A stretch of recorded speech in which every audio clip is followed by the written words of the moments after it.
Olá, sejam bem-vindos a mais um videocast. Nesse canal, uma conversa bem articulada. É um espaço que eu trago para a gente conversar sobre os principais temas da reumatologia, sobre o universo da dor crônica e sobre as principais dúvidas dos pacientes.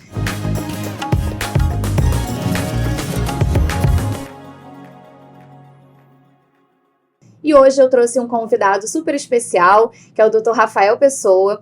O Rafael, ele é médico pela UFRJ, cirurgião geral, e também é membro fundador da ABICAM e membro titular da Sociedade Brasileira de Estudos em Dor. Seja bem-vindo, Rafael. Obrigado, Marcelo. Obrigado pelo convite. É um prazer estar aqui, esse podcast, esse videocast a gente tem assistido há muito tempo, tá super qualidade. E agora é uma honra poder estar aqui, né? Você já participou de um podcast lá nosso. É um prazer estar aqui, poder falar um pouquinho mais sobre esse universo. O prazer é todo meu. Na verdade, o Rafael, ele é diretor médico da Connect, que é uma empresa que é uma startup, né, ligada diretamente com o processo de importação e de fornecimento de cannabis medicinal. Então, eu convidei o Rafael para a gente conversar hoje sobre o atual cenário e as perspectivas futuras da cannabis medicinal no Brasil. Como que está esse acesso à cannabis medicinal nesse momento, como é que é a foto do momento brasileiro. Então, Rafael, nós dois somos prescritores, né? Você me apresentou grande parte aí do mundo da cannabis medicinal, porque quando eu comecei a prescrever, você me trouxe uma grande oportunidade de trocas científicas e de poder dar aula também no curso da empresa, né? E eu gostaria que você falasse assim um pouquinho pra gente hoje, como que tá, se você tivesse que resumir, qual o cenário atual do acesso à cannabis medicinal no Brasil? Essa é uma excelente pergunta, porque começa para desmistificar tem um certo preconceito quanto à prescrição de cannabis medicinal no Brasil. Então, para linhas gerais, é legal. Então, tanto a prescrição quanto o acesso para os pacientes no Brasil é 100% legalizado. Existem regulamentações da Anvisa que datam desde 2014, 2015, começaram a ter legislações e as mais recentes foram as de 2019 e uma outra de 2020 que foi atualizada até ano retrasado. São as RDCs, as resoluções da Anvisa. E hoje no Brasil o paciente pode ter acesso tanto comprando em farmácia de rua mesmo, normais, algumas farmácias online que entregam, ou o uso, que você falou, da importação, que a gente chama de uso compassivo. E aí, desde que a Anvisa tenha autorizado aquele produto em específico, ele pode ser trazido diretamente à casa do paciente. Obviamente sempre tem que ter uma prescrição médica envolvida, né? Um trâmite onde haja uma autorização da Anvisa, onde haja pelo menos, ou no caso das farmácias, que tenha prescrição, o paciente tem acesso a isso. Exatamente, né, Rafael? A gente está vendo que, assim, eu acho excelente, né, porque eu sou uma entusiasta no tema, você também, mas cada vez mais a gente está conseguindo ter acesso a melhores medicamentos, a produtos de maior tecnologia, produtos também com maior percentual de algumas substâncias, como o THC, que é a substância mais difícil da gente ter a regulamentação em todos os países, né, por ser a substância psicoativa da maconha, né, e o que eu acho interessante é que, apesar de todo esse preconceito, apesar de, obviamente, toda a resistência que existe, política, econômica, de lobby farmacêutico e de tudo que a gente sabe que existe, as coisas estão sendo facilitadas progressivamente. Numa velocidade talvez um pouco menor do que a gente gostaria, mas estão acontecendo, né? Mas está avançando bem, Marcela.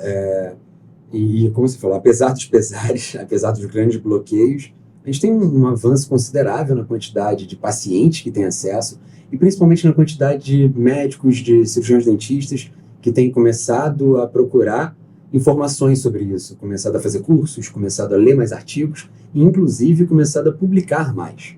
Então, só no Brasil, no primeiro semestre de 2023, tinha mais de 23 artigos publicados no Brasil sobre cannabis. O grande centro de publicação do mundo de cannabis é o centro da USP de Ribeirão Preto. Então, isoladamente, como se a gente fosse pegar o maior centro, é esse centro brasileiro. Estamos avançando. E a gente acredita que a única forma de avançar de uma forma sustentável é baseado em evidência, baseado em mais pesquisas, baseado em estudo. E na prática a gente vê que para você aprender a prescrever cannabis não tem mistério, né? Realmente não tem mistério, mas também não tem milagre. Tem que sentar, tem que estudar, tem que ver algum curso, tem que se especializar, tem que realmente consumir mais material.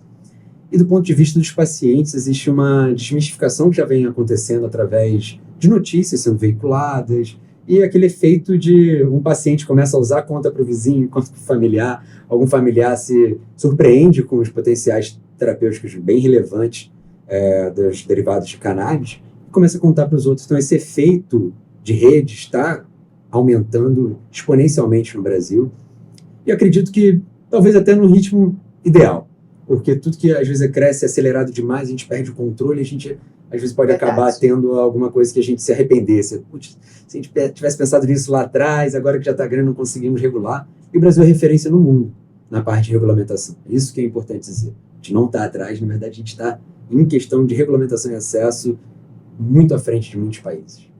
Isso é ótimo, porque a gente sabe que hoje existem algumas doenças em especial que já estão melhor estabelecidas, né, mais estudadas, com mais respaldo científico para a prescrição da cannabis medicinal, e a gente sabe o quanto isso vem ajudando milhares de pacientes, né, e outras que a gente ainda não tem aquele respaldo científico ideal, né, daqueles estudos randomizados, duplos cegos, controlados, com um N de pacientes altíssimos, que é o que a gente quer, né, almeja para qualquer tratamento, mas que a gente está indo num caminho bacana e até de prática, de experiência, de ver que funciona. E aí entra, né, essa coisa do boca a boca, essa coisa da disseminação pelo próprio paciente, de aumentar esse conhecimento e essa difusão, né? E, Rafael, você acha assim que... Você acha não? Conta pra gente. Quais são as doenças hoje que a gente tem uma regulamentação mais embasada, com mais, digamos assim, a gente sabe que existe uma diferença no que está em pauta pelo CFM, o que está em pauta pela Anvisa, e fala um pouquinho para a gente dessa diferença em relação ao que está na teoria escrito nessas regulamentações. Perfeito, eu vou começar pelas patologias, né? A gente sabe que existem uma série de patologias que existem, como você bem falou, na escadinha dos níveis de evidência. Então, para quem não conhece, existe uma escadinha que a gente sempre costuma falar, e que surge dos estudos pré-clínicos e vai evoluindo para esses grandes estudos com um N significativo, uma população grande, metodologias certas. Então, existem estudos que estão mais altos nessas escadinhas. Então, estudos com epilepsia de convulsões, epilepsias refratárias, né, que não respondem muito bem aos antiepiléticos convencionais, e epilepsias de algumas doenças específicas. Então, síndrome de Lennox-Gastaut, síndrome de Dravet, complexo da esclerose tuberosa. A gente tem essas patologias sendo melhor estudadas e com melhores efeitos, bem registrados, bem documentados, bem avaliados, com metodologias científicas de primeira linha. Além disso, já na mesma esfera de nível de evidência, a esclerose múltipla, como uma grande patologia onde tanto a dor dos pacientes com esclerose múltipla quanto a própria espasticidade muscular que esses pacientes apresentam também tem um grande nível de evidência. Isso, já subindo nessa escada nos últimos meses, nos últimos anos, o próprio transtorno do espectro autista. A gente tem visto bons artigos que foram publicados no ano passado e no final do ano retrasado, 2022 e 2023 ao longo do ano, em que demonstraram realmente algo que, como você mesma falou, na prática a gente estava vendo, e cabe aqui um pequeno parênteses, o que significa na prática a gente está vendo. Muitas patologias são abordadas o que a gente chama do uso compassivo. O que seria o uso compassivo? É a compaixão pela vida do outro. O paciente está refratário, tentou diversas terapêuticas, sem um resultado satisfatório. Às vezes nem um resultado satisfatório, mas às vezes tinha um resultado, mas os efeitos colaterais eram tão grandes e a qualidade de vida da pessoa estava super comprometida, super debilitada. E olha, existe uma evidência, existe uma plausibilidade biológica, ou seja, fisiologicamente faria sentido. Senta com a família, vamos tentar. Então, isso que na prática se tentava muito para espectro autista, para vários sintomas do transtorno, e a gente conseguiu ver com os artigos que isso, os estudos mais recentes, que isso realmente tem um embasamento científico muito favorável. E outros estudos têm crescido, como para a própria ansiedade, principalmente a ansiedade do ponto de vista social, e óbvio, para a dor do ponto de vista neuropático, a dor neuropática, onde tem maior nível de evidência, mas uma série de outras dores, a fibromialgia, como patologia dolorosa como um todo, tem crescido. É óbvio que aí vou deixar a especialista falar nisso, não vou me atrever aqui, mas é uma série de outras patologias dolorosas, uma série de transtornos ansiogênicos, transtornos distúrbios do sono, e mais recentemente, no passado, muitos estudos publicados sobre demências, sobre o Parkinson, na verdade, e outras demências associadas, como demência de Alzheimer, frontotemporal, e outras demências. Realmente, esse tem sido um grande carro-chefe dos estudos hoje em dia. Da parte de vista que você falou, do ponto de vista que você falou da Anvisa e do CFM, o CFM lá atrás, ele falou sobre uma portaria em 2015, se eu não me engano, sobre a prescrição. Ele meio que liberou a prescrição para algumas patologias que via que na época tinha maior nível de evidência.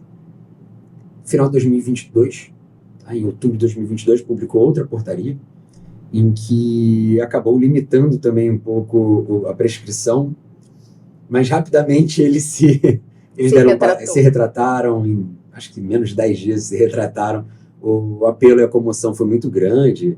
A portaria impedia até médicos de darem aula sobre o tema. Faria muito sentido, né? Impedir dar aula, mas enfim. Foi um momento meio conturbado, mas deram um passo atrás. Então, hoje, pela Anvisa, pela RDC 660, que foi publicada em março de 2022, e pela RDC, e essa 660 é de importação, pela RDC 327, que é de final de 2019, elas falam que o paciente pode ter acesso mediante prescrição médica de um médico legalmente habilitado e que tem com o seu registro ativo, o seu conselho. Sendo que a 660 de importação ainda fala do cirurgião dentista.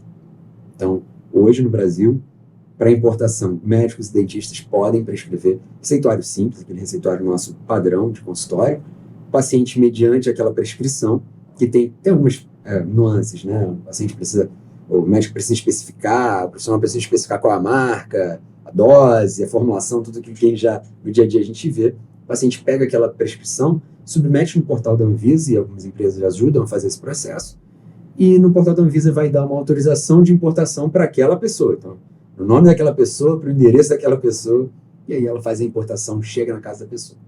Esse é um processo tranquilo hoje no Brasil. É claro que o que a gente está vendo de grandes mudanças é o próprio mercado se regulando e cada vez produtos melhores, de melhor qualidade, como você mesmo falou, concentrações melhores de outros canabinoides específicos, formulações completamente novas, formas farmacêuticas, então tem cápsulas, tem outros cremes, tem pomadas, tem patches, né, intradérmicos, super legal. Pessoal, realmente a indústria está investindo em tecnologia para desenvolvimento de novos produtos e associando isso a novos estudos e novas pesquisas, que mais isso é importante, né? Assim, e o interessante é que também, quanto mais acesso se tem, mais a gente abre porta para estudo, né? Mais a gente tem facilidade de fazer estudos científicos, porque estudos científicos no Brasil já são algo difícil, né, de colocar em prática. A gente tem uma série de limitações, né, burocráticas, financeiras, como país, e quando a gente ainda fala de medicação que não esteja, talvez, totalmente regulada, a gente tem mais um entrave em relação à comissão de ética e aprovação, né, de estudos, mas isso é importante e a gente precisa cada vez mais estar embasado em produção científica, porque apesar da cannabis, né, ter todas essas aplicabilidades, né, que você citou, a gente sabe que não é uma panaceia. Não é uma panaceia. Né? Então, a gente gosta de falar essa frase, né? Não é panaceia. Por quê? Porque não é para tratar tudo, não é milagrosa, não é que a gente a gente descobriu a solução de todos os problemas, quem dera. Né? E do mesmo jeito também não é para todo mundo, né? Não é para tudo e não é para todos. Isso, exatamente. Né? Então, hoje, às vezes, por carência desses estudos de maior nível, de maior respaldo científico, de maior nível de evidência, a gente acaba deixando realmente para os casos refratários, e isso também está ligado a estudos ligados à segurança da medicação, que por mais que a gente saiba que são medicações seguras, porque a gente consegue titular a dose de uma forma muito suave, muito individual, porque a gente usa óleo, gotinhas, né? Então a gente consegue fazer uma titulação muito personalizada, exato. E além disso, a gente tem tantos tipos de produto que a gente consegue escolher exatamente qual é o canabinoide ali que você quer fazer para aquele paciente, quais são os canabinoides, quais são os fitocannabinoides que você quer dentro do produto.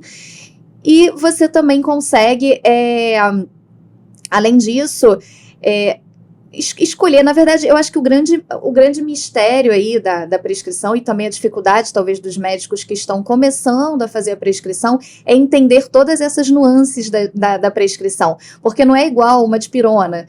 Qual é a dose da dipirona? A dipirona a gente sabe que você pode tomar 1 grama até de 4 em 4, 1 grama até de 6 em 6, e é mais ou menos isso. Né? Cannabis não. Quando a gente fala de cannabis medicinal, a gente está falando de uma classe de medicamentos com milhões de produtos. Que a gente não tem acesso na graduação. Nem, a gente não aprende nada. Não aprende nada sobre o sistema endocannabinoide. Exato. Então, parte disso tudo, como a gente falou, tem que partir da educação. Da educação da população como um todo, mas da educação da classe médica e de cirurgiões dentistas. O sistema endocannabinoide, que seria um sistema composto Sim. série de receptores, Isso é aula de fisiologia, a gente não está falando. A gente não tem nada disso. Então, realmente, não é como se viesse um representante farmacêutico mostrar uma nova molécula de uma classe que a gente já conhece. Vamos dizer, no lugar do captopril. Claro, né? Apresentar um novo, lisinopril. Não é isso, porque aí a gente já sabe como é que é o mecanismo fisiológico, na verdade, o farmacológico e o mecanismo de ação. É totalmente diferente. O estudo realmente passa por você ter que aprender sobre o sistema endocannabinoide, aprender sobre as nuances, e aí depois, na prática, ainda ver, olha, mas tem essas formulações, tem isso. Então, assim... É um pouco desafiador o início da prescrição, né? E eu acho isso importante a gente falar isso, porque existe esse detalhe, existem os profissionais prescritores que não sabem todas essas nuances, então, às vezes, a gente escolhe um produto que não é o ideal para aquele paciente, ou até mesmo detendo o conhecimento, a nossa primeira tentativa não é a melhor. E aí o paciente já chega no consultório e fala, já usei e não funciona, não deu certo. Você fala, não, mas calma, qual foi o produto, qual foi a dose, quantas gotas, quantos ml, quanto você usou disso? Porque a gente pode usar outra cannabis medicinal, mudar totalmente e ter um desfecho outro, né? Então, a gente não pode jogar a toalha numa classe farmacêutica se ela não foi prescrita da forma ideal, né? E acompanhada, né? Como você mesmo falou, é algo personalizado. Então, tem estudos até com gêmeos univitelinos usando para a mesma patologia doses diferentes.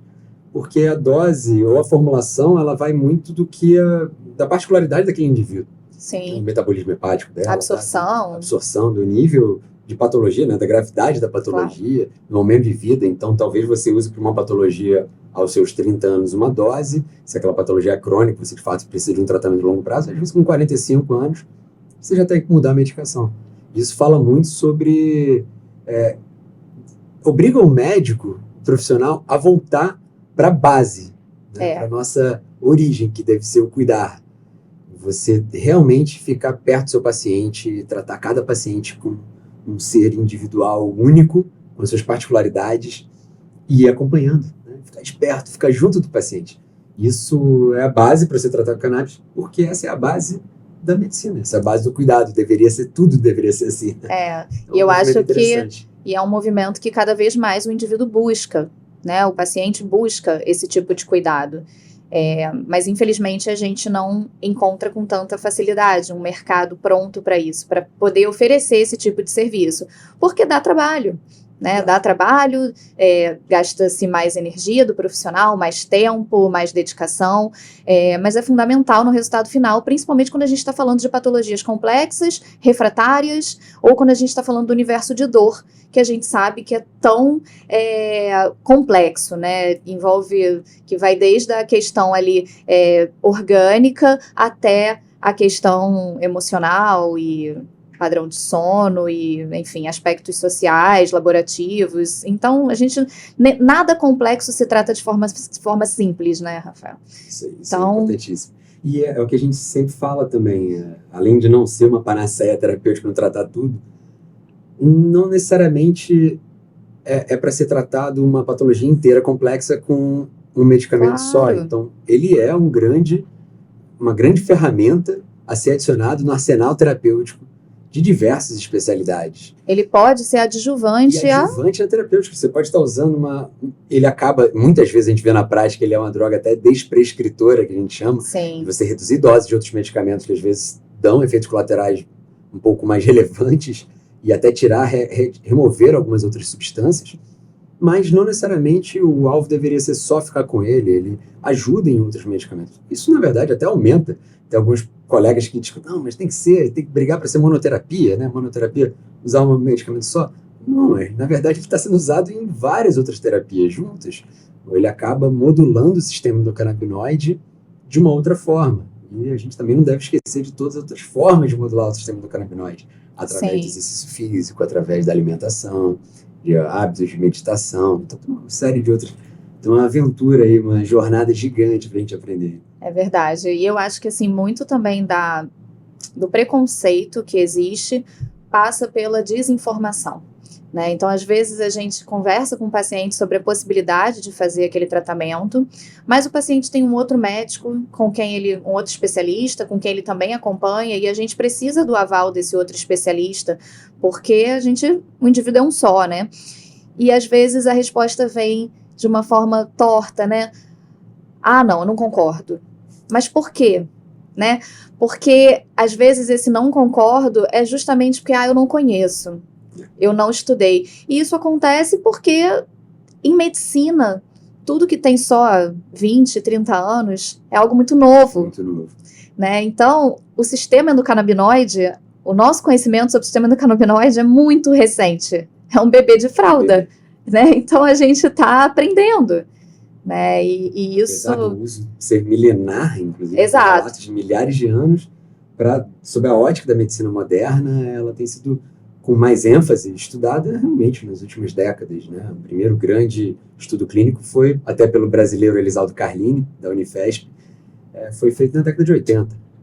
Olha isso. Década de 80 agora. Né? Então, realmente, os estudos a gente pega grandes estudos de outras áreas, da década de 30, década de 40. Teve um grande período, se for pegar a história, por conta do proibicionismo, deixou-se de estudar. A gente espera que agora seja um caminho sem volta para começar a estudar mais, que não tenha nada que freie os estudos, as pesquisas com os produtos derivados de cannabis. Porque, no final das contas, ajuda muita gente. Tem que saber a melhor forma de ajudar mais pessoas. Com certeza, com segurança, né? Sempre. Mas precisamos de estudos, com certeza. Rafael, muito obrigada. Eu acho que a gente ainda tem temas muito bons para falar a respeito, né? Os pacientes pedem, os pacientes gostam de falar sobre isso, e é bom porque às vezes a gente não tem tempo em consulta de explicar todos esses detalhes, né? Então, assim, o interessante da prescrição da cannabis é que, além de você prescrever a droga, você tem que educar muito o paciente a respeito do assunto. A forma dele ter acesso, a gente tem que desmistificar algumas crenças do paciente que podem vir junto com aquela prescrição. A gente tem que, obviamente, explicar sobre riscos e segurança, né? Então, quando a gente faz uns vídeos sobre o assunto, é muito bom, porque a gente já entrega o material mastigado, a gente ajuda ali na nossa adesão e no entendimento, e até para o paciente saber se é o que ele busca na vida dele hoje, se é o tipo de tratamento que ele quer, porque hoje ainda não deixa de ser uma decisão compartilhada, como grande parte da medicina, né? Diria ser. Tudo, na verdade. Como deveria ser. Exatamente. Assim, realmente é uma outra forma de educar, né? A gente tem que educar a partir da educação, acho que é a única forma. Obrigado pelo convite, tem muita coisa pra gente falar, a gente parabenizar aí, agradecer a todo mundo que ouviu a gente, acompanhando a gente aí nessa discussão, tem muita coisa ainda, a gente está só no começo. Eu que agradeço, mas com certeza a gente vai gravar mais vídeos aí pra gente falar um pouquinho mais sobre a aplicação da cannabis na reumatologia. Bom, tudo. Muito obrigada pela participação de vocês. Deixem aqui os comentários, as dúvidas. Eu e o Rafael estaremos disponíveis para responder todos os comentários que surgirem. E assina a notificação para que vocês recebam e saibam dos nossos vídeos, das novidades que acontecerem por aqui. E até mais!